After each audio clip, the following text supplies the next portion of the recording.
the pattern of American religion basically picks up certain old world patterns, but patterns which in the old world were kind of on the fringe.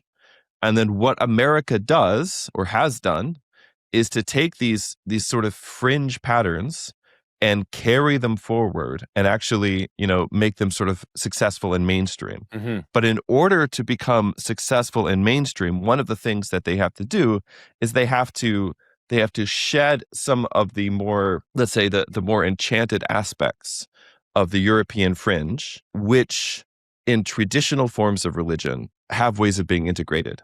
But whenever an American religion goes mainstream, it has to secularize in certain ways. Mm-hmm. So basically, that's the whole case that I want to make. And the reason that I'm interested in Mormonism is I am personally far enough away from it that I can.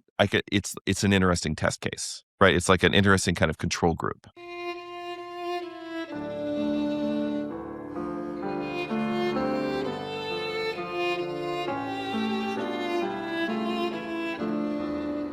This is Jonathan Pajot.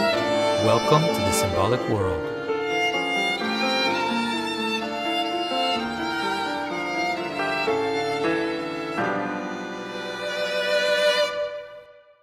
So hello, everyone. We are back here with Universal History with Deacon Seraphim.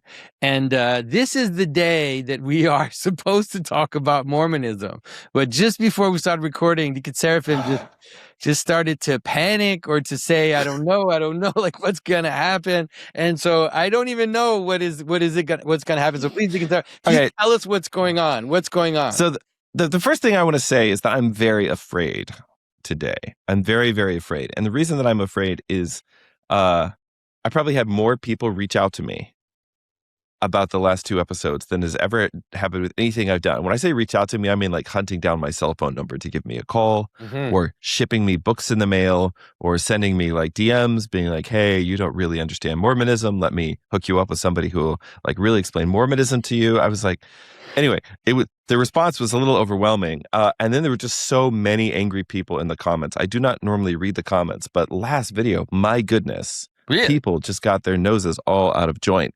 And I think part of it is, I'm the sort of person, I do not mind being disagreed with, but I hate being misunderstood. And so I want to actually begin, and I'm going to really see if I can just like do this to stall for time for 40 minutes and then be like, oh, whoops, that was another episode. We avoided talking about Mormonism.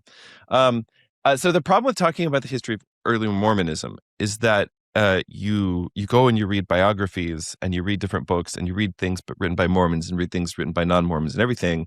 And then you say, okay, well, Joseph Smith was this kind of person and he went and did these things. And here's the historical record. And then people do not enjoy that. And they say, no, he didn't actually do or say any of those things. So that like even the literature is just, it's just an absolute minefield out there for Mormonism. And it's actually quite remarkable that it's the case, given the fact that he's, lived much more recently than like biblical figures or early church fathers or, even George Washington. Like it's easier to say things about George Washington than it is about Joseph Smith, because Joseph Smith is such a polarizing figure for one thing. And there's actually lots of different branches that kind of split off as the Mormons make their way west. There's different branches that split off, and some of those, branches were founded by people like his brother, people like one of his many wives. And those branches, they retained things, including like letters, papers, writings, things like this, that, they believe, that there's no reason to doubt those things were authentically created by Joseph Smith. But then, other people say no, that those, just a bunch of schismatics, so the problem is all the Mormons have reached out to me in the last few months. Every single one of them. All of them.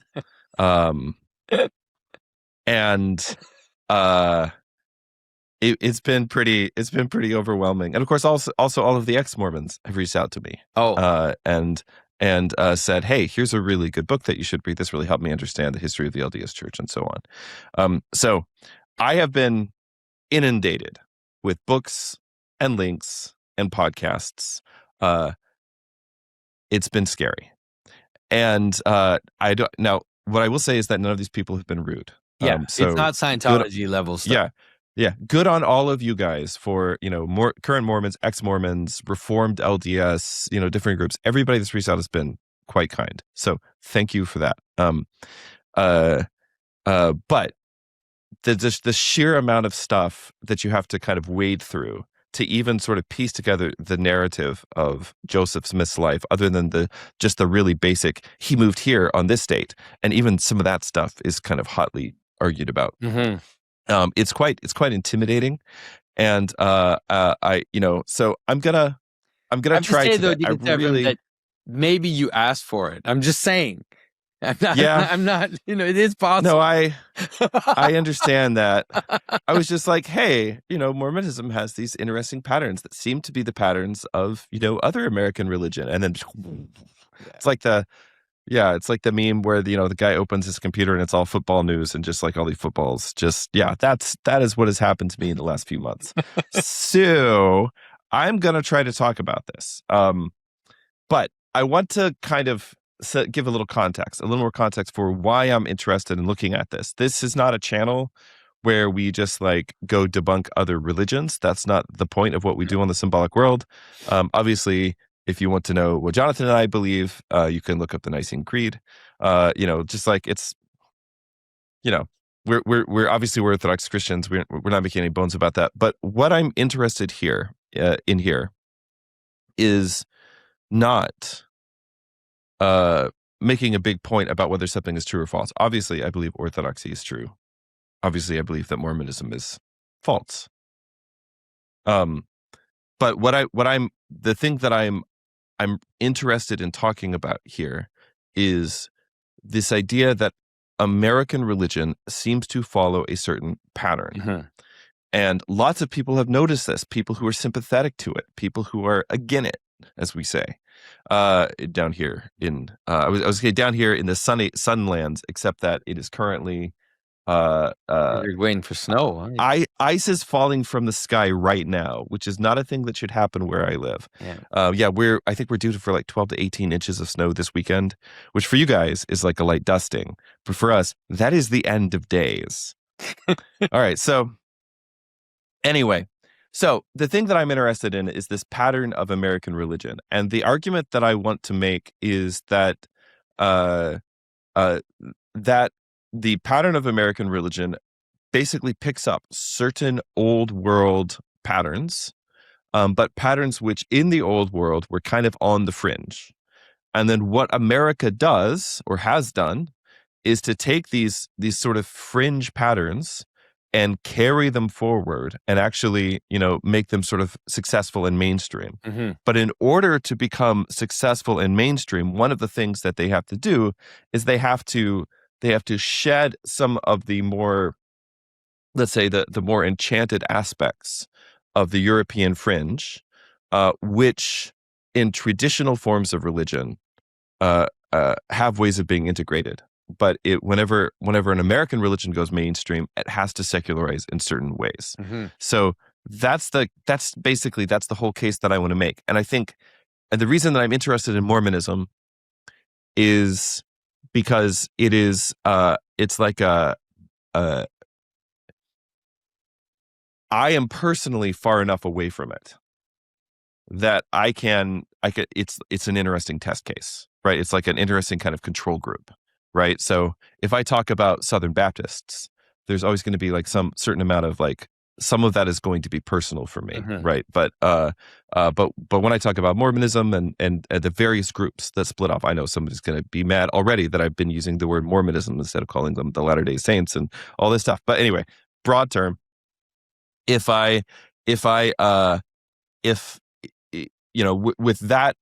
those particular groups, right, you can see the same patterns playing out, but it's in first of all kind of an extroverted way, from like a Southern Baptist perspective, right? It's an extroverted way. Obviously, you have like lots of polygamy, lots of shootouts at the jailhouse, things like this. Although I'm sure some Southern Baptists had shootouts at a jailhouse. I will tell you, my old church, which is the second oldest Baptist church in Texas, they never had a shootout, but there was one time in the 1800s there was like shootout potential. So it's in the meeting minutes of that there was one Sunday where the pastor preached with a pair of revolvers on the pulpit. Oh, man. because the Comanches were in the area kind of raiding, Okay. and it's like we might have to like go out and like shoot it out with some Comanches during Sunday morning worship. So in any case, I love stuff like that so much. So that's why the interest in Mormonism. So what I'm going to try to do is talk through some of the stuff, and I'm going to be looking at it not from a perspective of here's the entire history of Mormonism with every, like there's books for that, there's biographies for that. You can get that stuff from lots of different perspectives. That's not what we're trying to do today. What we're trying to do today is to look at the ways that the European fringe religion survives and thrives in America in kind of these really unexpected ways. So that being said, a lot of what I'm going to be talking about today in reference to Mormonism will come from, and I can already hear people getting angry about this in the audience, but this is a book. I have 2 copies because they were sent to me by 2 different Mormons. Okay. So I have 2 copies of this book. This book is called Early Mormonism and the Magic Worldview by Dr. Michael Quinn, who's a member of the LDS Church and a professor, I think, at Brigham Young. And then he was excommunicated for publishing this book. I do not know what his current status is. However, the book is... you can't see it. Yep. Early There we go. Mormonism, the Magic and the Magic Worldview. All right. Yes. This is nice, light reading. I want you guys to know the things I do for you. This book is 630 pages long. You didn't read the whole thing, did you? Yes, I did. You did? Oh, my goodness. Why do you think I keep postponing this recording? You just keep reading books and people send you. Like that's the problem of talking about all of this stuff is just the sheer amount of literature on it. Like it's quite difficult. Like you cannot become an instant expert in all this stuff. All right. That being said, stop making excuses for myself. All right. And I'm going to try to we'll just get into this. But what I really want to, again, focus on is going to be like, let's talk about these things. And then let's, you can help me with the sort of the symbolic understanding. Okay. So I said I would never do it again, but here we are. We are announcing the Symbolic World Summit in May 2026. I have so many great people around me that I'm just excited to do it, even though I thought it would be crazy to do it again. Our summit's going to be from May 14th through 16th in Broadview Heights, Ohio. You can buy tickets at symbolicworldsummit.com. We have early bird pricing going right now, $50 off of general admission and VIP tickets. Keynote speakers this year are Father Josiah Trenum and Dr. Mary Harrington, which is a combination nobody knew that they wanted, but I think is going to be absolutely incredible. And of course, Jonathan and I will be speaking as well as several people from around the Symbolic World community. A lot of people that you like, that you've seen, are going to be there, are going to come. We're going to have book signings. It'll be a lot of time for people to meet and to greet. We're also doing Supra as well. And so come and join us. We can't wait for this, and we're excited to meet you in person.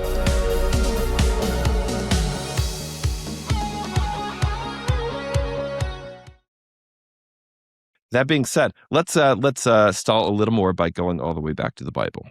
So,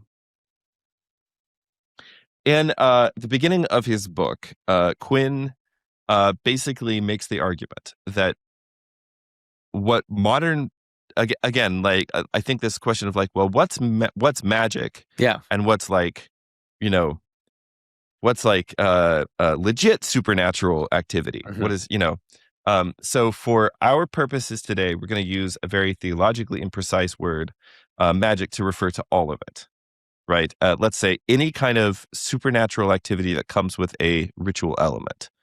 So this is the way that anthropologists talk about magic. So then they'll break that down and they'll talk about, magic in the church, folk magic, the occult, which would be like a secret society. You wouldn't consider the sacraments magic in that definition, or would you? I would not, and it does not see. Well, I mean, obviously, no, I would not. But I mean, I wouldn't. I also wouldn't consider a lot of the other things I'm about to call magic. I would not personally consider magic. This is just Quinn's wording. All right. Okay. Now so anyway, that being said, it seems like anthropologists do also make kind of a sort of distinction when it comes with the sacraments. Although there are throughout the Middle Ages kind of like some magical uses or associations with the Eucharist or things associated with the Eucharist, in particular in like medieval folk magic, but. We're not talking about that today, Jonathan. Dude, I'm trying to talk about Mormonism, and you're just getting me all distracted. Gosh. Okay, all right. So his argument is that magic beliefs and practices are pervasive throughout America in the early colonial period, from colonial times to the early national period. That this is not limited to the uneducated or irreligious, but it includes Harvard graduates, it includes ordained clergy, it includes governors of colonies and states, it includes devout Christians. And that actually this sort of goes back all the way to the Bible. And in fact, these people would have used the Bible as a justification for their various magical practices. So just to give some examples, the divination by cups, you find this in early colonial Bible commentaries on Genesis 44, right, where Joseph, we find out, has a divining cup. It's something which is not elaborated on or explained throughout the rest of the Bible. Magic by means of, this is another quote from that period, magic by means of the use of the holy name, that is the tetragrammaton, was actually sanctioned, and the results that were sought by it differed little, if at all, from the object of heathen magic. So some biblical examples here, and of course, not surprisingly, many of these come from Genesis, though not all of them. You have Jacob's use of hazel rods to produce spotted offspring. I've heard some weird explanations for how this works. It's like some chemical in the bark of the hazel or something like this. And it's like, and I remember don't think people trying to explain that one to me scientifically, and I was like 14 years old, and I'm like, yeah, I'm sorry, I'm not buying this. Sorry. Yeah. Actually, to help us stall for time a little more, Jonathan, could you just explain, like, what is the symbolism of the rods in that Genesis story? That's a serious question, though. I've always wondered. I know. Let's not talk about that. Let's talk about that another time. Dang it. Seriously. Okay. All right. Okay. So you've got Jacob's use of hazel rods. You've got Joseph's silver divination cup. You've got they would include Quinn includes things like the brass serpent as an example of like apotropaic magic, right? As well as things like Elisha's bones reviving a corpse, Paul's handkerchiefs, healing, reviving people, casting lots to choose Matthias as an apostle in the book of Acts, another example sort of magic of, magical selection. Obviously, again, I'm not saying all of these things are magic. Mm-hmm. This is Quinn saying this. Okay. And then, of course, so a lot of Jesus miracles. So Jesus using spittle to heal the blind man in the Gospel according to St. John. I guess there's some kind of saliva magic that was going on in Egypt, maybe at some point in the ancient world. So a lot of people say, like, oh, look, it's an example of that. Aramaic words in Greek healing accounts, this idea that maybe a foreign word is kind of part of a magical spell, like in Mark chapter 5. And of course, Celsus, who's the Greek anti-Christian, one of the early enemies of Christianity, against whom Origen writes. Celsus accuses Jesus of having gone off to Egypt to like learned Alexandrian magic and then just come back and practicing it and all this stuff. Then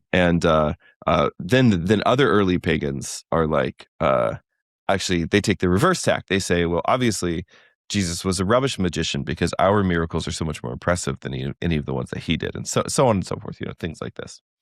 All right, so so the argument that Quinn sort of makes is that you have this.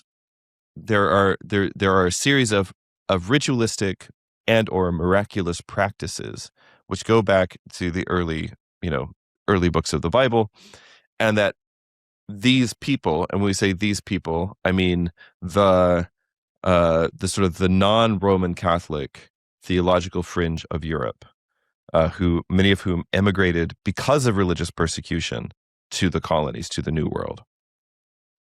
They basically would look back at that and they would be like, oh, well, here's Jacob using rods, so why can't I use rods? Later on, it will be, here's Jacob practicing polygamy, so why can't I practice polygamy? Yeah. Right? That kind of thinking. And you still run into this sort of thinking today, man. There's There's at least one YouTuber who's been making a splash lately because he's trying to get everybody in the polygamy train again. What? I won't even say who it is because I don't want to give him attention. But every once in a while, I've just this thing crops up every now and then. So, within medieval Christianity, you have these magical practices that can kind of coexist alongside official doctrines. So you have Christian intellectuals openly embracing Kabbalah during the Renaissance, especially in Italy, and this idea that, hey, maybe there's actually this ceremonial magic out here that's not in conflict with the scripture, but it's like an extra path that's going to lead us to some extra divine knowledge that's not found in the tradition of the church or the sacramental ritual life of the church, but maybe is like this other secret God wants us to have. But that's a little different. I mean, the idea of using that's practice different in order to attain knowledge it's not exactly the same as the desire to create phenomena through magic, right? To like heal people and to do that. The thing is that it seems like the distinction you just made is not one that a lot of these people made. Oh yeah, okay. Like that's the weird thing. Like I get what you're saying, and it's one of the things that Quinn talks about in the book, because he says something, and I was reading this particular chapter in a park full of a lot of very noisy children, only some of which were mine. So I'm not going to get the quote exact, but he says something to the effect of you would think it was just sort of like, oh, here's the witch doctor types over here doing the hoodoo, and then here's just the intellectuals over here, and for them it's just like this intellectual pathway to God. Mm-hmm. But actually, if you actually look at the practices of these people, even the people who are like university deans or deans of seminaries or clergy or things like that, they are the ones like trying to turn the lead into gold, mm-hmm. right? They are the ones who are also engaging in the practices that are trying to affect phenomena in various ways. And I do actually wonder if even the thing that you just said, and I'm not accusing you, Jonathan, of being a materialist, but even the thing you just said is maybe like a kind of like that's the place we go to as modern people. Like we immediately go to, okay, well, maybe there's a way that this can just be sort of like a path to inner enlightenment, and it's not going to like, I'm not going to use it to find water or turn lead into gold or do any of these other kind of traditional things you're trying to do with magic. Mm-hmm. When in actuality, it might be that the physical and the physical, the spiritual, the seen and the unseen were just much more closely related for people, even at this point in the early modern period, because it seems like people really were trying to do both. Mm-hmm. So you have, for instance, Marsilio Ficino, who is a Renaissance Roman Catholic priest, and but also an astrologer and an occultist. He foretells papal elections. You have people drawing up a Roman Catholic cardinal in Italy who draws up a nativity horoscope for Christ. Why? I don't know. Pope Sixtus the Fourth, who's a noted astrologer, and you have Johann Rohlin, who's of course publishing major works on the Kabbalah in the late 15th, early 16th century. Even Thomas More's personal Book of the Hours. This is a man for all seasons, Thomas More. His personal Book of the Hours has like astrological, magical sort of texts in it as well. So this is, at some point, this just becomes a part of the part of what is sort of accepted as a norm for educated gentlemen with somewhat esoteric tastes. So, yeah, because we always have to remember, and people struggle to differentiate, I think, in the world, like the difference between the witches that were accused in the early modern period and the court magician, like John Dee, for example, who obviously nobody would... or Johann Kepler, exactly. A good Protestant court magician, Johann Kepler. I guess Dee was Protestant too. Yeah. So this, but basically, as long as there's kind of an establishment church and an establishment, including like powerful patrons, kings, queens, etc., to patronize you, you have there's kind of enough legitimacy. But what happens is that in the the aftermath of the Protestant Reformation, and this is one of the things we talked about, I think, in our first episode of this, in this very ill-conceived project. One of the things that we talked about was the way that the Protestant Reformation did not take the sort of enchantment out of Christianity, which is something which a lot of people, would say. A lot of people like me would sort of make that argument now. But that actually initially that is not what happened. What happened was there was no sort of check. There were no kind of boundaries or guidelines around, or at least none that were enforceable, around what kinds of enchanted practices you could engage in. And so what happens is that after the Protestant Reformation in Western Europe, in particular in certain parts of Germany, certain parts of Poland, there's a massive explosion of these kinds of enchanted practices. Now, one of the things that we didn't talk about is that these kinds of enchanted practices had the effect of or really, really took off, in particular among people who were otherwise theologically heterodox. Mm-hmm. Now, what do I mean by this? I'm talking about Anabaptists and Unitarians in particular. So there's early Unitarian movement happening that eventually gets brought over to the U.S. because of religious persecution. There's also an early Anabaptist movement that happens mainly in Germany. And a lot of those people come over to the U.S., again, mainly because of religious persecution. Obviously, we're talking about the Amish, Mennonites, but also a particularly weird and interesting group of people from Pennsylvania who I will now talk about. I was like, I'll come back to them later. Nope, we're going to talk about them now, because I am going to try to, I'm trying to stick to an outline here today. This is how desperate I've gotten. Yeah. No, what were you going to say? The Shakers or the Quakers? Is that who you're talking about? No, not the Shakers, the Quakers. You're going down the right direction with a, let's say, the verbs you're going at, but you should be looking more at the dunkers or tunkers. Okay. Dunkers, as in like they're Anabaptists, yeah. But there's a guy named Conrad Weissel who is he's a pietist. He's part of one of the Brethren groups. Mm-hmm. So the Brethren groups are like a pietistic offshoot of Lutheranism. But actually that makes it sound like there was like an amicable, like, oh, you guys go do your pietistic thing, which is not what happened.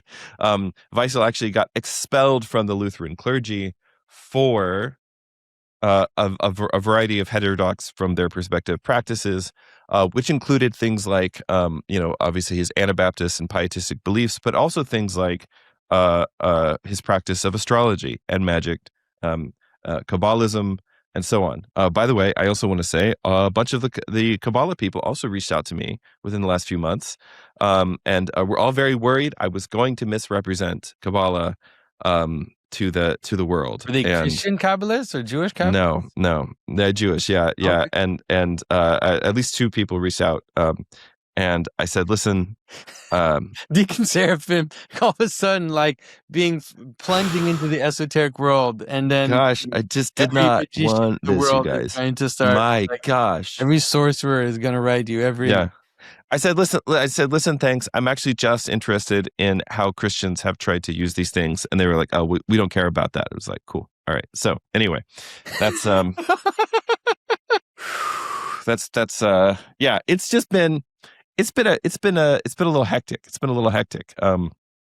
My bookshelf behind me, actually, every video that I've made recently is just getting less and less organized, because I like between videos for different things, I'm like pulling books off and flipping. Yeah. Anyway, it's been a little nuts. So let me talk about Weissel. Esoteric. You're gonna have that stamp, for study purpose only in your. It's not helpful with like the hair getting long and the beard getting crazy either. Like it's just like whew. It's like I'm reading Blavatsky, but it's just for my video about. I gotta go to like a football game or something soon, just to like rebalance the humors.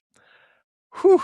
All right, so Weissel is a German pietist. He's been expelled from the Lutheran clergy for among other things, his magical practices, but also for his kind of like, he's got these very mystical, and there was always within Germany, even in the Middle Ages, think of something like Meister Eckhart, there was always this kind of mystical practice. Yeah. And so he's got some weird combination of all of these things, including, of course, Rosicrucianism, which is really big among the Anabaptists who emigrate to Pennsylvania. Among Anabaptists? Who emigrate to I was as surprised to learn this as you are. And I will just say, if you're out there, you're watching this, you are a Rosicrucian, please do not send me any literature. Please.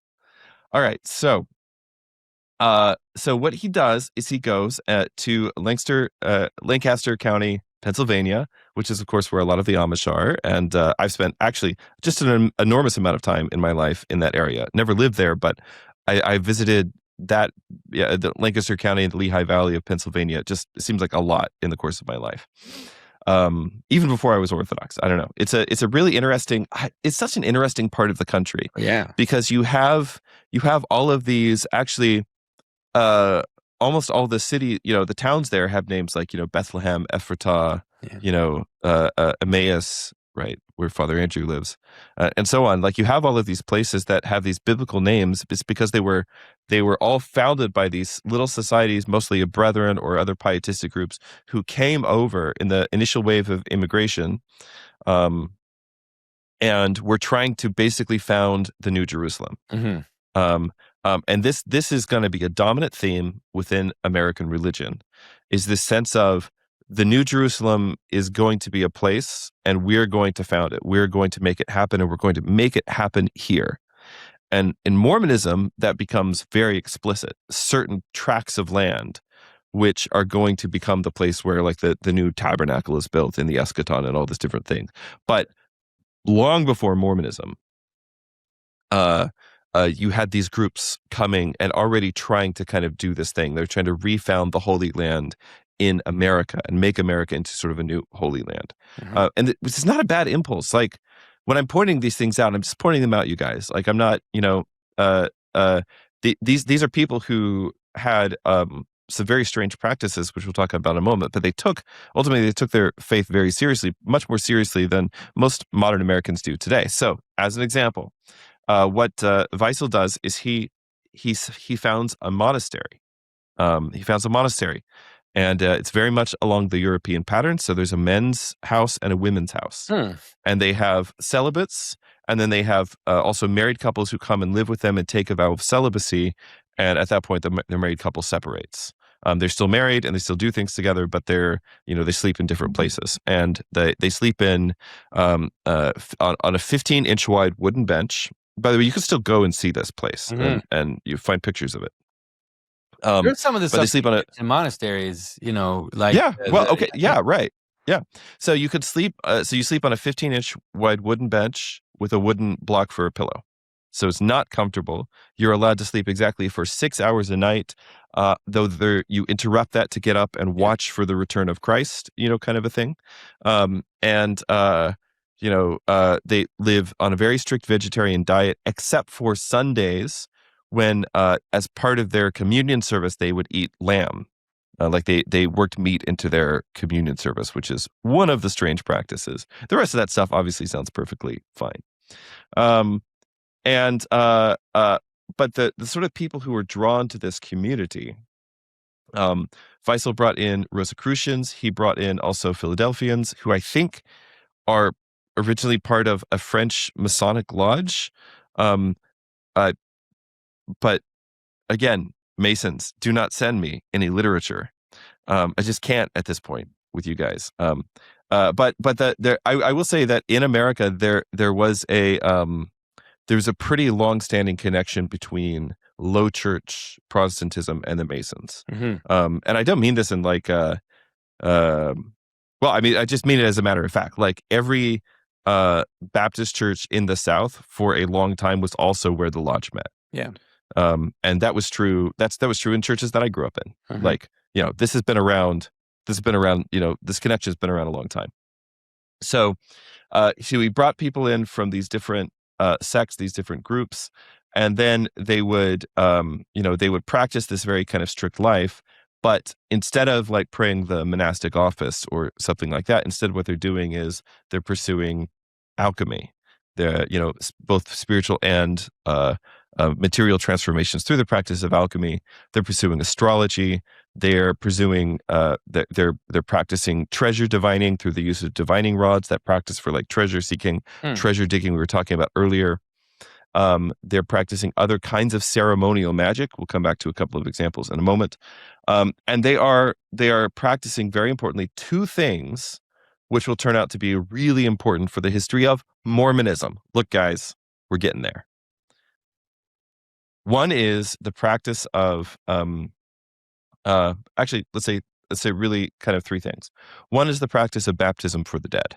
Mm-hmm. So this practice of like doing a proxy baptism for your dead ancestors. As far as I can tell, that is where this practice kind of starts up in America. Mm-hmm. And it was something like there were weird sectarian groups, especially in North Africa, that practiced this during the early centuries of the church, and then the church, eventually ultimately had to condemn it. So there's, canons against it and so on. So you have, but you have this practice of baptism for the dead, these, proxy baptisms on behalf of your ancestors to get your ancestors, into heaven or so on. The next thing was in 1738. They had one day Conrad Weissel comes to 12 other men in his community. So again, you've got like one guy with 12 followers. Sort of see a pattern, Again, nothing wrong with patterns, but this is what he was doing. And he leads them in a ritual purification because he says, we're going to have a vision together. So he leads them in this like 33 days, 33 years of prayer. Okay. So he leads them in his 33-day process of ritual purification. And at the end of that period, the 7 archangels are supposed to have appeared to them and revealed all these esoteric secrets of the universe to them. Well, this happens. And then 2 years later, the community has another appearance, which has another series of visions, which results in Weissel being renamed. Actually, the leaders of the community, they get new names. So one of them, Israel Eckerling, becomes Onesimus. One of them becomes Jabez. Prayer of Jabez people, get in the comments. And one of them becomes, and then Conrad himself becomes Enoch, of course. Of course, yeah. And when this happens, they are consecrated to the priesthood. And so what's revealed to them in his vision is that the priesthood, the Melchizedek priesthood of Christ, was lost after, whenever, the great apostasy, the death of the last apostle, whatever. And now God has returned to restore the Melchizedek priesthood here in Ephrata, Pennsylvania. Mm. And he bestows the Melchizedek priesthood upon them. And now they have the OG, the original, the priesthood has been restored. Now, this is a very important moment. It turned out to be very important for Mormonism, which I'll talk about in a moment. But it also kind of sets a pattern, which, although it will not be, it won't be as like exaggerated. It won't be as extroverted within other groups of American Protestantism, evangelicals in particular. It does kind of establish a pattern, which you could say is something like one of the defining features of American religion. And if your response to this is, oh, my denomination doesn't believe that, great. They probably did at some point, though, if your denomination started in this country. Mm-hmm. Okay. Yeah. So, if your denomination started in some other country and then they just came to America, you guys get a pass on this one. Okay. You don't have to tell us. We know. But I'm talking about denominations, religious groups. I've had so much weird correspondence. Okay. Yeah. Anyway, and just talking about religious groups that start in America, one of the defining features is this idea that you already see happening actually in the theological fringe of Western Europe, which is this idea that the Holy Spirit left Mhm. or the true faith was lost, or something happened. There was some kind of a rupture. Yeah.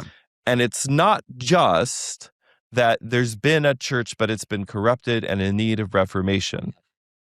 It is, there's been no church. Yeah. There's been no priesthood.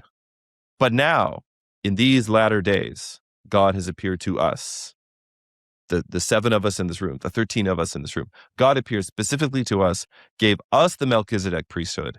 And so now, if you want to be, a part of the actual church, you have to be with us. Yeah. Right.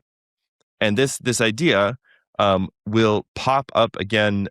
You could call it restorationism. This will pop up again later in things like the Stone Campbell movement, which created the Churches of Christ and other things like this. And I'm not saying it was exactly articulated the same way in every case, but it is one of the defining features of the American religion, is this idea that, and by the way, this area of Pennsylvania and the nearby area of New York State, this is not the only time this happened. I'm zooming in on this particular community for a reason which I'll get to in a second. But actually, there are lots and lots of people, who were saying things like, "Oh yeah, the Father and the Son appeared to me, and they made me the new priest," or "Oh, the Holy Trinity appeared to us, and made our community. We're the new." This was happening everywhere in this particular part of the country, and of course, eventually, this revivalism continues into the early 20th century, and is why that part of the country was referred to as the burned over district. We talked about that last time. Yeah.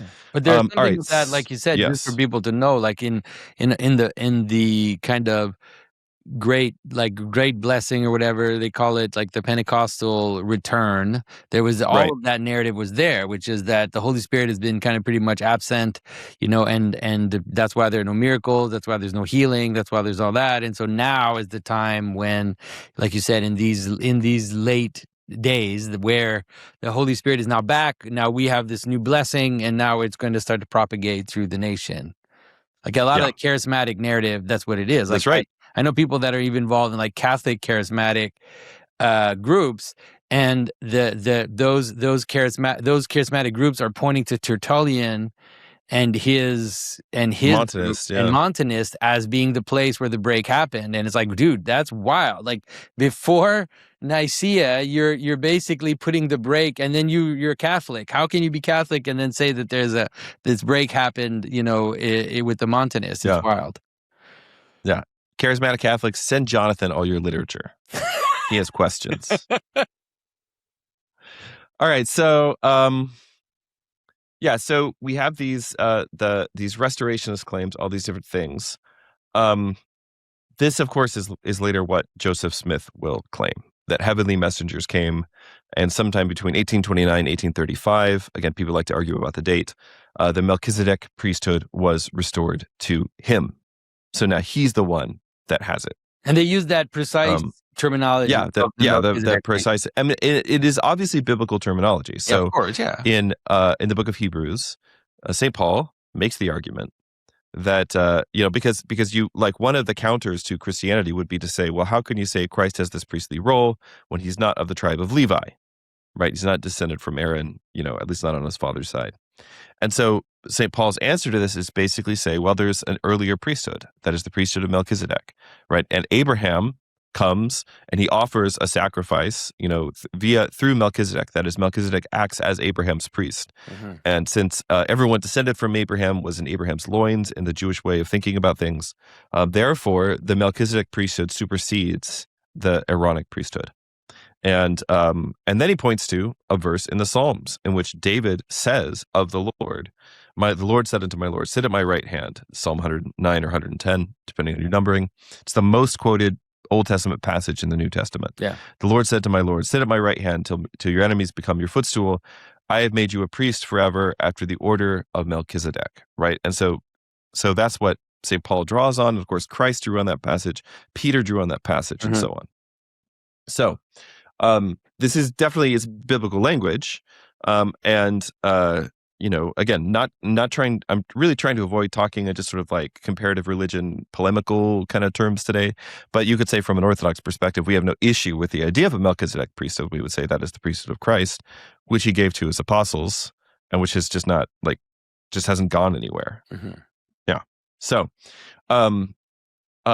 another interesting thing, by the way, is that Joseph Smith will also use the name Enoch in early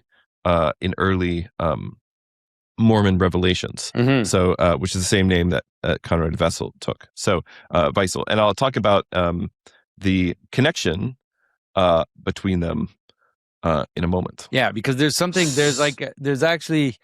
a weird esoteric strain about Enochian initiation, and this idea, and it's there actually in Islam too, weirdly, like this idea that there's a form of initiation that is not linear, that is kind of that is sporadic, that happens, sort of jumps. Yeah, that jumps and then just kind of comes down, and that you can kind of have a kind of initiation without being in line with the tradition, and so it's not surprising that characters like Enoch, or John the Baptist, and these kind of characters would be used as images of that. Yeah. So another one of the things that was going on at this community, at the Ephrata community, was the use of like esoteric garments, like secret garments for, performing various rites. In this case, they're drawn from the Rosicrucian kind of tradition, I guess. So this is the way Quinn describes it. A man wearing a religiously occult garment featuring the salamander. The astrological symbol for Saturn was on the man's crown, and the symbol for Jupiter on his forehead. On the left breast of his garment, surrounded by flames, was either the Christian dove, symbol of the Holy Ghost, or the mythological phoenix, symbol of resurrection. Probably both. So this is gonna, which Quinn sort of ties this to the special temple garments that are gonna later on become part of early Mormon temple practice. The Ephrata community was not a flash in the pan movement. It continues as a celibate order till 1814, and I believe the last surviving member of one of that lineage died like in 1998 or something. What? So it continued on. Obviously it was never large. Yeah. It was never large, but it was still going in Ephrata in 1835, which is the same year that the first Mormon temple was completed in Kirtland. Mhm. Now, what's the connection between this? Obviously, this is all kind of in that same neck of the woods. Obviously Pennsylvania, New York, these are different states, but they're pretty close. They're pretty close to each other, especially by Texas standards, you guys. You can fit all of Canada in Texas, Jonathan. I don't know if you know that. Doesn't sound right. That doesn't sound right. I don't think that's true. Pretty sure it's not. Yeah. I actually heard a hilarious joke about this, but I'll save it. I'll save it. I'll save it for later. All right. So the connection between all of this is the Whitmer family. So located, this is what Quinn says, located in Lancaster County, Pennsylvania. These Rosicrucian mystics lived only 4 miles from Peter Whitmer Sr. His 5 sons later become the special witnesses of the Book of Mormon. So this is a family that's very closely involved with Joseph Smith early on in the history of Mormonism. They're the special witnesses. They're the ones who see the plates. They're the ones who see the angelic revelation. They're connected with this restoration of the Melchizedek priesthood, all this stuff. But they grew up just 4 miles away from a place where all the same stuff was happening. You have esoteric texts, baptism for the dead. You have, the archangels appearing. You have divine apparitions that result in the restoration of the Melchizedek priesthood, and so on and so forth. Yeah. There is, and in fact, there's a note here that Hiram Page, married to a Whitmer, who's a part of the larger, Mormon family from early on, was married to a Whitmer daughter, later became notorious for his own seer stone, which produced revelations that competed with Joseph Smith's revelations. This crisis in 1830 led to the Doctrine and Covenant 28, which established that only Joseph Smith could receive revelations for the whole church. Page's stone gazing was the same practice that Joseph used. The problem was basically the authority, right? So this idea that, of course, we talked before about these treasure diggers. This practice of treasure digging, which probably is related to esoteric alchemical practices in Europe. Ultimately, it's this practice that was very common in New England and in Pennsylvania of people, and upstate New York, of people believing that there was treasure that had been buried and then was being guarded by like a hostile spirit. So what you had to do was you had to have somebody who would see where the treasure was, and then also know the right ritual and magic and everything to placate the hostile spirit. And it seems that Joseph Smith definitely worked as a treasure seer in this way for some amount of time. And in fact, the finding of the golden plates kind of follows that pattern. And the way that he translates the golden plates, which is like, putting his seer stones into his hat and then looking into his hat. That's the same sort of, that's the techne, that's the method that treasure seers use. And so Hiram Page, who married one of the Whitmer daughters, he gets his own seer stone and starts looking into his own hat, starts having his own revelations. And then it's like, okay, well, whose revelation is real? They're both using the same methodology. So like, which guy is it? Mm-hmm. So the Whitmers brought with them, when they moved to New York, they brought with them Pennsylvania German folk beliefs about witchcraft and counter charms. They brought this proximity to Rosicrucian practices, alchemy, astrology, treasure divining, ceremonial magic. They brought with them a familiarity with this idea of proxy baptism for the dead, and the concept of the Melchizedek priesthood being conferred by laying on of hands. These are all things that are going on in Pennsylvania German folk practice in places like the Ephrata community. And then they're all things that become some of the major defining elements of early Mormonism.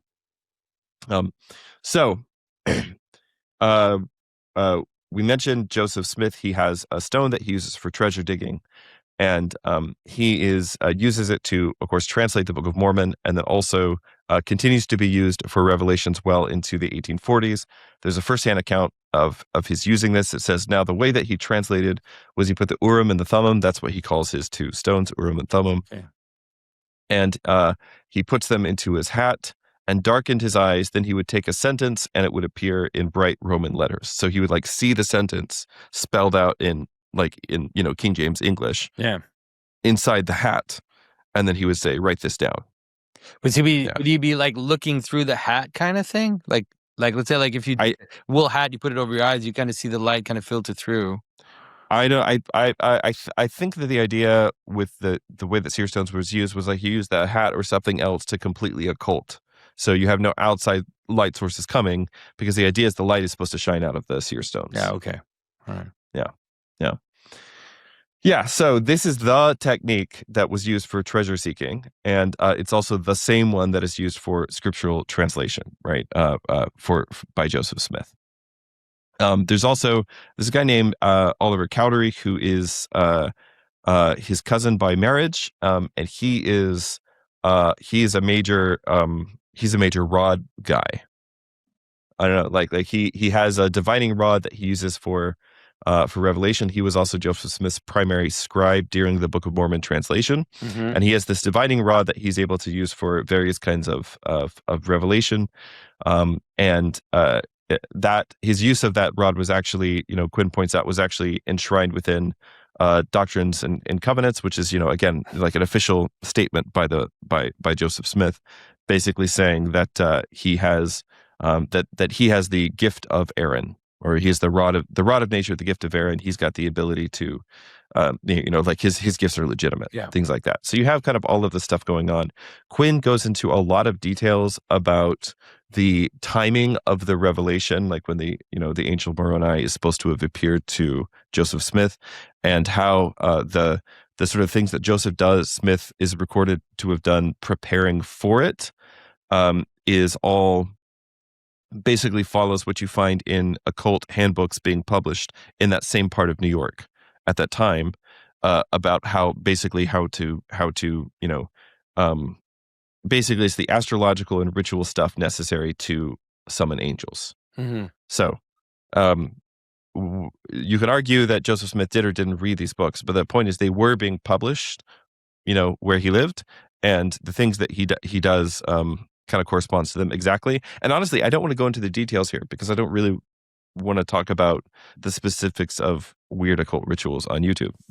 I'm sure somebody else is doing that already. And then Joseph Smith went on to have, Quinn's got lots of evidence. something that was really important in Smith's kind of early life was his he has various amulets, like little parchments with prayers or spells of protection written on them, which is something that even the gospel has been used for.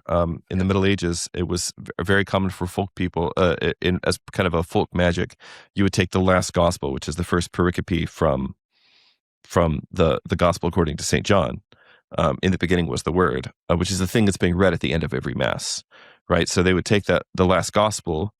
And they would have somebody write it down in Latin. Of course, they can't read it, but they'd have it and then, roll it up in a tiny little scroll, and they would wear it around their charm like an amulet. And so there's various things like this that Joseph Smith has and kind of uses throughout his life, including like stuff that's got astrological symbols for Mars and Jupiter and so on and all this stuff. Anyway, you have all this stuff. And then what happens, and this is kind of where I want to shift things to a little bit, is that after Joseph Smith's death, Brigham Young becomes the second president of the Mormon Church after Joseph Smith's death, and Brigham Young is born in Vermont, much like Joseph Smith. He grew up in that kind of the same magical, enchanted New England, New York, Pennsylvania, that same sort of enchanted milieu, but he is part of the transition from all this sort of enchanted background stuff to trying to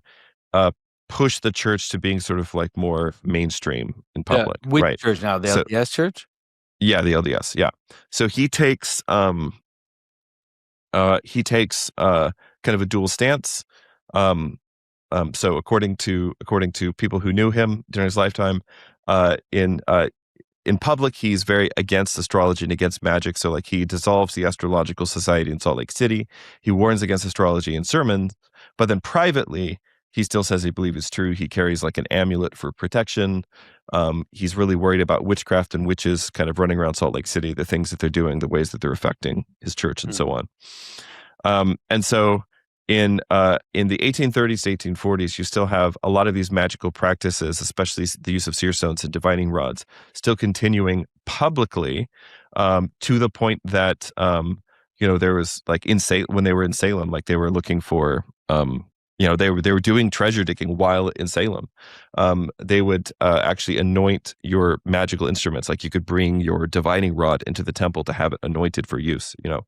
And then kind of starting in the 1850s to 1870s, they start to move away from that stuff and just start to kind of push it towards the fringe. And some of this seems to have happened.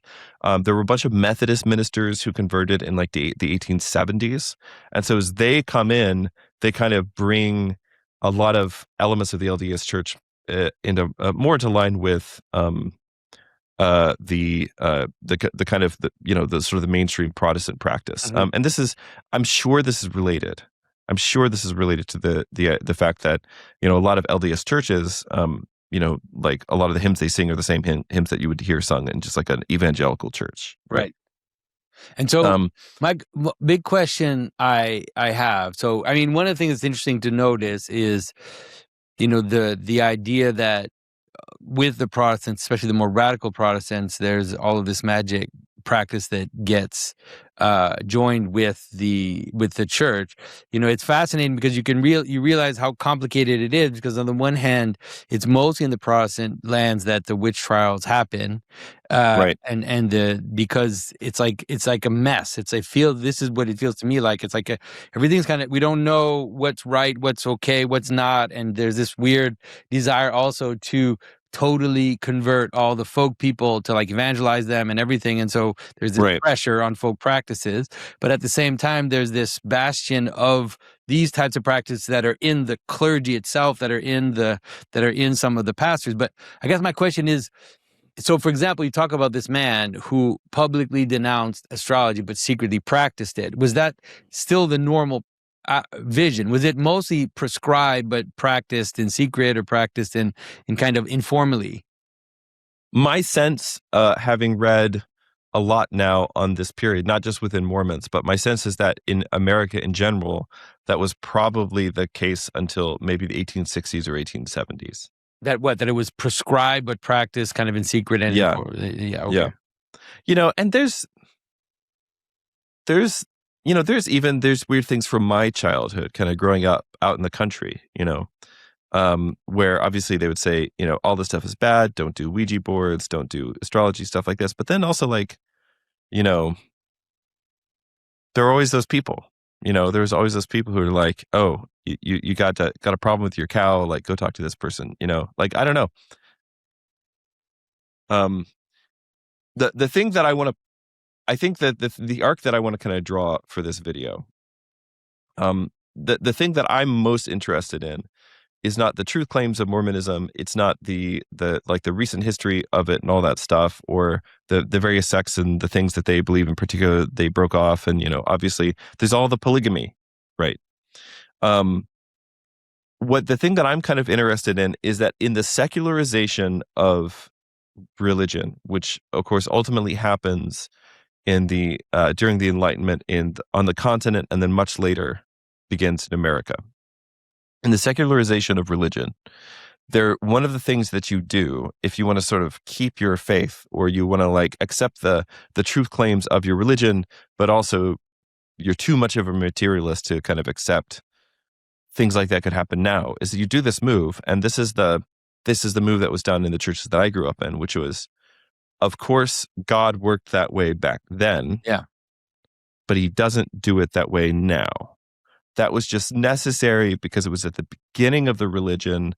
But now, because we have the scriptures, we don't actually need the miraculous. We don't actually need miracles. We don't actually need mystical experiences. I sure hope nobody has watched these videos and come away with the idea that Deacon Seraphim doesn't believe in the miraculous or mystical experiences. I'm certain that I'm so far past the Overton window on this stuff that if I were to tell you all the stuff I actually believe happens, a lot of you would just be really freaked out. That'd be my guess. That'd be my guess. But the thing that's interesting to me is that Mormonism did that entire arc, but they did it in like 100 years. Mm-hmm. So they went from magic, miracles, mysticism, and you can believe that was their authentic experience, even if you don't believe it came from God, right? They went from magic, miracles, mysticism to, well, that was kind of back then in the early days of the church, but we don't need that stuff anymore. And so now everything's kind of very much feels very kind of whitewashed. Everything feels kind of very, in fact, when I've talked to LDS people about this, that's basically what they'll say. I mean, they'll say the same thing about the polygamy, right? Mm-hmm. So it's this idea of, okay, oh yeah, it was early days, things like this, but now it's all, so it's really interesting to me to kind of bring all this together. What I would say is that, again, there was this sort of low enchantment that survives the Reformation, that crosses the Atlantic, that flourishes in early America, especially in the Northeast. Now, I have mentioned before that we'll have to come back at some point and do the other Americas. This idea that there's just sort of like one American religious experience is obviously not correct. There's a massive amount of territory in the Americas that was mainly colonized by Roman Catholics. And so, so there are, Marian apparitions and all kinds of other things to deal with and talk about and grapple with. That is not this podcast today. We'll get to it eventually. But that this kind of low enchantment flourishes in the Northeast, in upstate New York, in Pennsylvania, in Appalachia, and then and then one of the things that kind of grows up out of that soil is this restorationist impulse, right? To say that historical Christianity lost something essential. They lost the priesthood. They lost the spiritual gifts, the gifts of the Spirit. They lost purity. They lost this something, and that our group, has uniquely recovered it through special revelation. Now, there were groups in Europe who believed this. Most of them, honestly, just didn't survive. Yeah. But they survived and thrived in America. And this pattern appears at Ephrata in the 1740s. It appears among the Campbellites in the 1800s, among the Mormons in the 1820s, among the Adventists in the 1840s, among the Pentecostals in the early 1900s. And to me, this belief is one of the defining features of what you could call the American religion. Yeah. And Now- there's also, I think, the other thing that you mentioned, which is very interesting and fascinating to think about, is, we have a trope now that exists in Orthodoxy and Catholicism and in certain branches of Protestantism, which is to understand the kind of mystical, occult, magical practices as being satanic, right? In the broad sense, it's all satanic, and it's all outside the church, and it's an assault on Christianity. But I think that in order to fully understand the picture, we have to kind of understand that a lot of these things are strange outgrowth from within the Christian tradition. That is, whether it is Rosicrucian, the Rosicrucians were kind of like, they come out of Christianity, like they're wrong, like their vision is mistaken. It's the same with Freemasonry and all of these things. It kind of is like a weird expression of a strange moment in Western Christianity where these things kind of appear. Yeah, and I mean, probably ultimately related to even, there are groups in the East like the Bogomils and so on that are definitely related to like the Cathars and so on. Like these things pop up, but there was the moment right at the end of the Middle Ages, the Renaissance, the beginning of the modern period. That moment was just like the moment in European history of the West for these various groups to kind of pop up and actually, have legs. They were often clergy. Like it wasn't. That's what I'm trying to emphasize. Like it wasn't just like.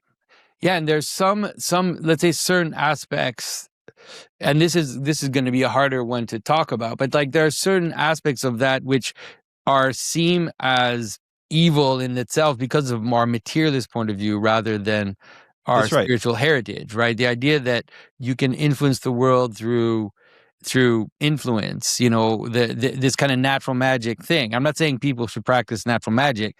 What I mean is that these types of behaviors, they seem to us often as being purely evil, in part because we're materialists and we think that it's a kind of weird thing that never, like, that can't happen because it's like supernatural in the strangest sense, Yeah, Quinn talks about this a little bit in the first chapter of his book. He talks about how founding fathers, people like Thomas Jefferson, how they sort of approach magic and the Bible and all these other things. And there's always definitely been, you could say, simultaneously an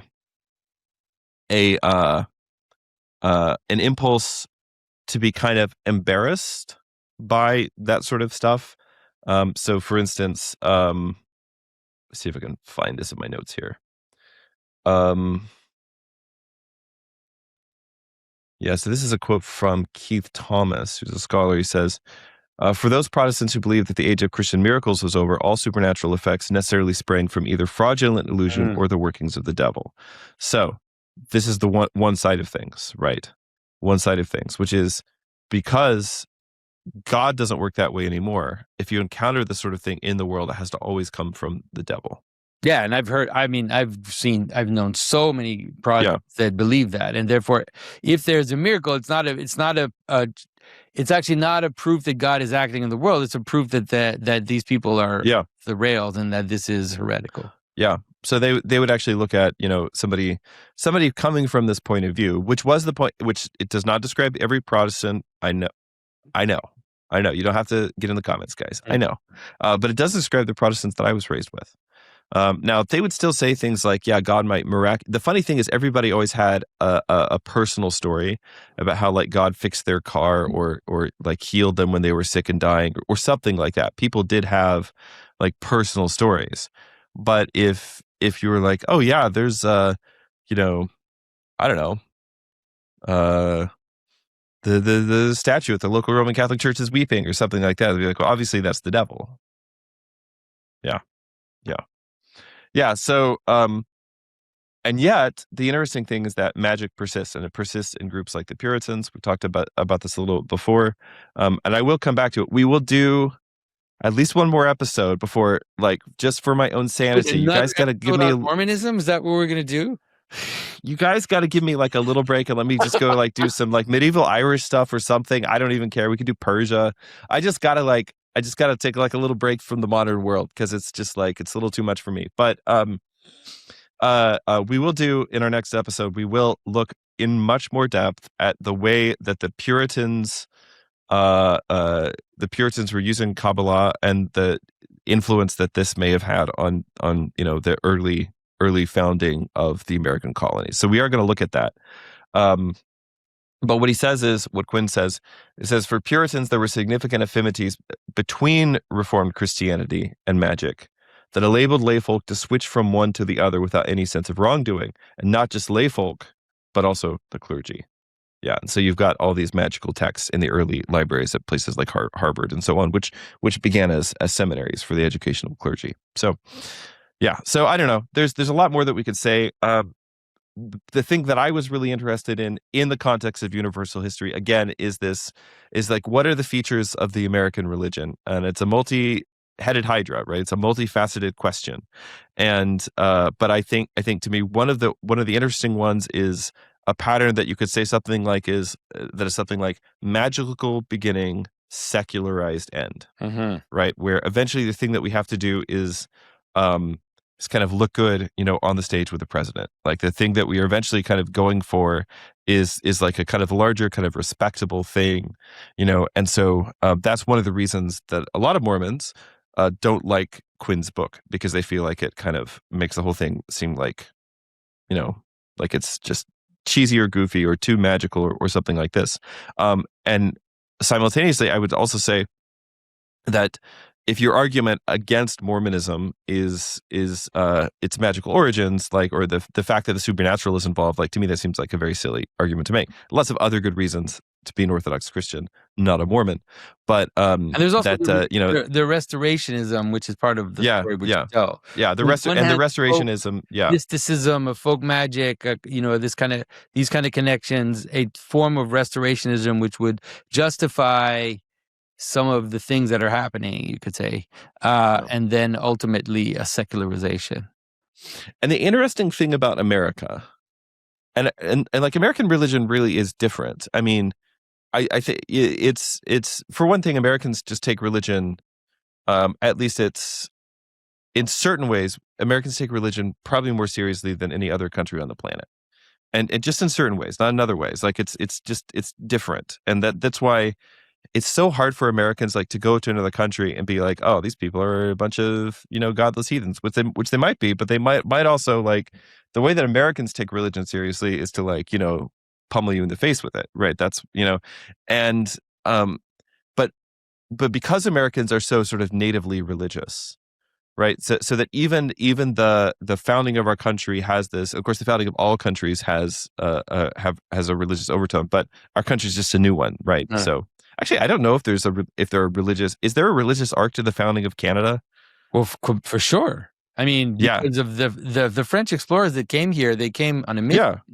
If like Champlain. Well, yeah, those guys for sure. But I mean, when the English come in and they ruin everything for you. Yeah, guys, with the English, the English they were just thinking about making money. That's all they were thinking about. Yeah. They didn't have that glorious vision of bringing the word of God to to the God has recently severely rebuked my slagging off the French. Oh, really? Through several different things. One of which, of course, was that my wife got this amazing French cookbook for Christmas, and she's just been cooking out of it every day this month. And holy cow, you guys! I am sorry, I did not recognize your game. Yeah, I know you're my gosh! After all this boiled, unbelievable. Mutton, after all this boiled mutton, I'm boiled mutton.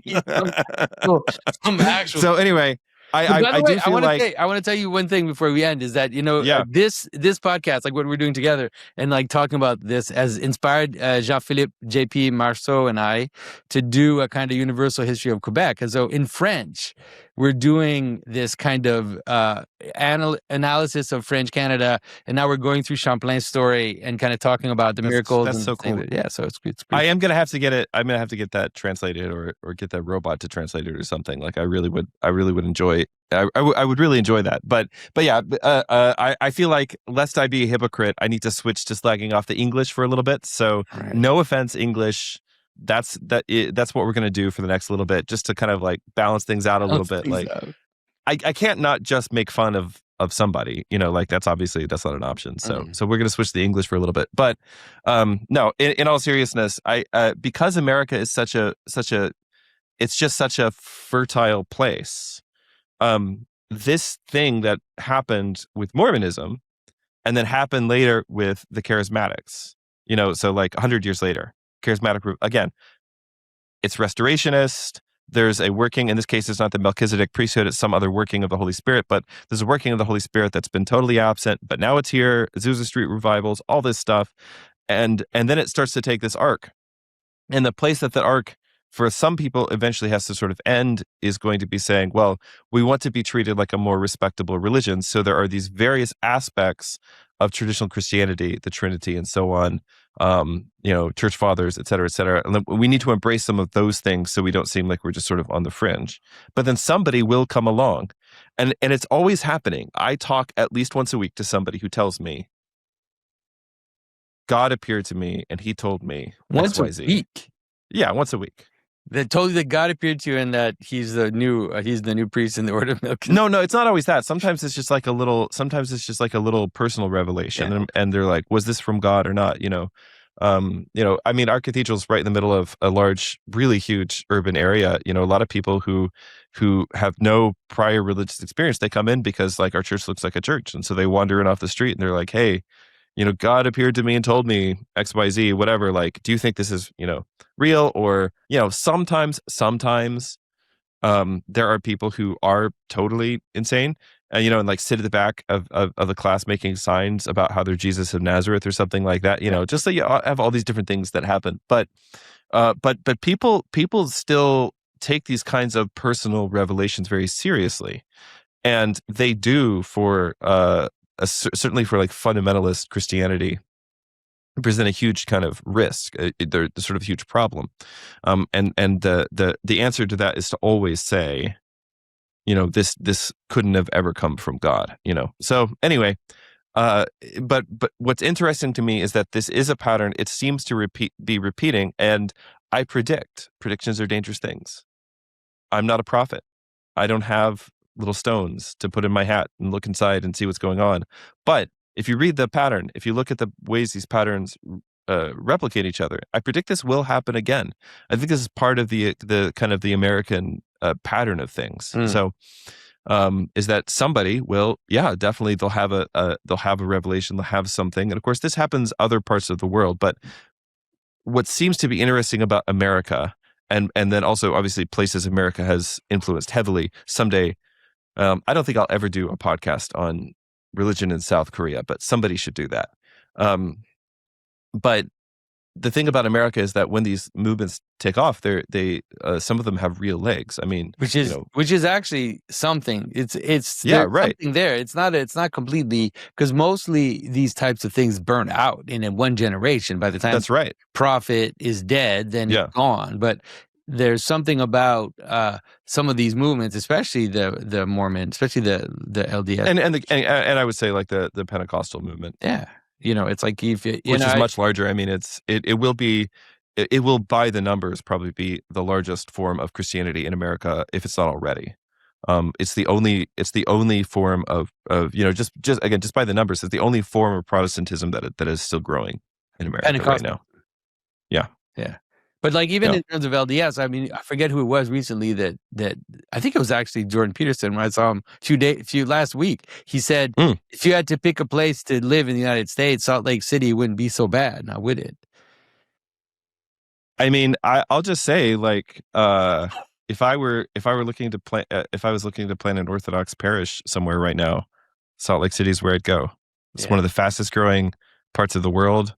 Parts of the country. It's there's a lot of people there really interested in Orthodoxy for various reasons. Yeah.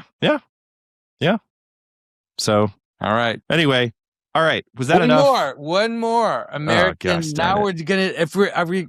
I was like, are we gonna talk about Kabbalah today? And it was Kabbalah like, no, will be I next can't. time. We can barely talk about Mormonism, Jonathan. We're gonna Barely talk about Kabbalah Mormonism next time. Yeah. Okay. Yes. So we'll talk about Kabbalah next time, but it'll be the special American version of Kabbalah. So if you know things about Kabbalah from somewhere else, Don't send me books. you just assume that nothing I say will apply to you. I'm only interested in Puritan Kabbalah. So You don't like if any Madonna LA Kabbalah? What about that one? Oh my gosh. Yeah. I think that's the thing. These two different guys that reached out to me, I think that's the thing they were afraid we were going to do. And I was like, no, that's, no, we're not going to do that. So all right. I'm not going to do that. Oh my gosh. That was fun. Such weird energy. A lot of fun. This is a good episode. This is fun. Yep. So anyway, thanks to everybody who sent me books. Thanks to everybody who reached out. Thanks for all your kind messages. Again, at the end of the day, I believe the fulfillment of everything, Mormonism and everything else, you're going to find it in the Orthodox Church. But thank you very much for all your kind notes and messages and books and YouTube videos and DMs and calling me on the phone and sending me letters in the mail and all of it. Thank you for all of it. Truly a weird life that I lead, but happy to be doing it with you, Jonathan. That's right. That's great. All right, everyone. I'm happy you get the brunt of it too. It's even better for me. Oh my gosh. Yeah. Please send Jonathan some stuff, you guys. Man. All right, folks. It was great to talk to you. And this is fun. We will talk to you very soon. Bye-bye. Bye, guys. Greetings, friends, cosmographers, fellow symbolists. This is Joshua from Eighth Day Books, inviting you to join me in studying a remarkable cosmic coincidence. Why is it that writers, philosophers, and prophets from many times and places have all told us that contemplating the night sky makes our own souls similarly more beautiful and more ordered?